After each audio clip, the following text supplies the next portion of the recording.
Армысыз ағайын, біз ары қарай жалғастырамыз. Белгілі арналған жаттығулардың нұсқаларын бүгін біз отырып істейтін нұсқаларын қарастырамыз. Енді біз бастайық. Бірінші нұсқасы ол бір қолмен аяқтан тіреп, екінші қолды арқаға қойып бұрылу. Екі жаққа қолмен тіреп, арқаны созуға тырысамыз. Жаймендеп, тек асықпай, дем алғанда бұрыламыз. Дем шығарғанда қайтып келеміз. Жаймендеп, көбейте беруге болады. Бұрылу амплитудасын. Сол сияқты келесі жаттығу бір қолды желкеге қойып та осылай тарта беруге болады. Арқаны екі жаққа. Ол басқа бұлшықеттерді қосады.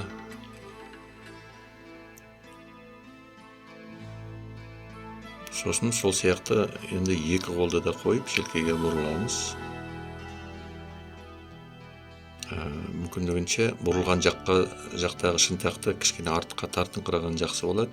Сонда жақсы арқа созылып, жақсы бұрылады.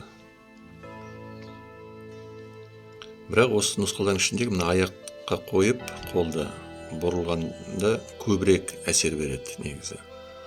Сонда осы рычагтың арқасында сен жақсы арқаңды созып, жақсы бұрасың. Сол бұлшықеттер жақсы тартылады сонда.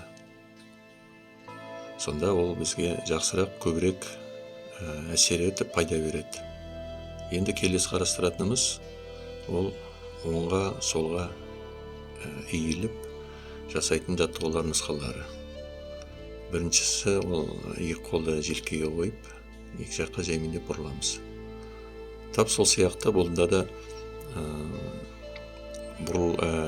иілгенде дем аламыз, қайтып келгенде демді шығарамыз. Ол өте маңызды, дұрыс дем алу. Екінші нұсқасы ол қолды жоғарыға созып, созылған күйінде иіліп бұралу. Сосын тап сол сияқты шынтақты созып та иілуге болады. Және сонымен қатар бір қолды артқа қойып, немесе алға қойып та созылуға болады. Ол да басқа нұсқасы. Сондықтан оны барлығында пайдаланған жақсы. Соның бәрі бізге жақсы әсер береді. Арқаны оңға солға иіліп, қапталға қарай созуға жақсы мүмкіндік береді. Сосын енді біз қарастыратынымыз артқа шалқайып, алға еңкею нұсқалары. Ол да сол отырған күйде істелінетін жаттығулар. Қолды желкеге қойып та істеуге болады, созып та істеуге болады. Бәрі де әсері жақсы беретін. Артқа біз дем аламыз, шалқайғанда, алға еңкейгенде дем шығарамыз.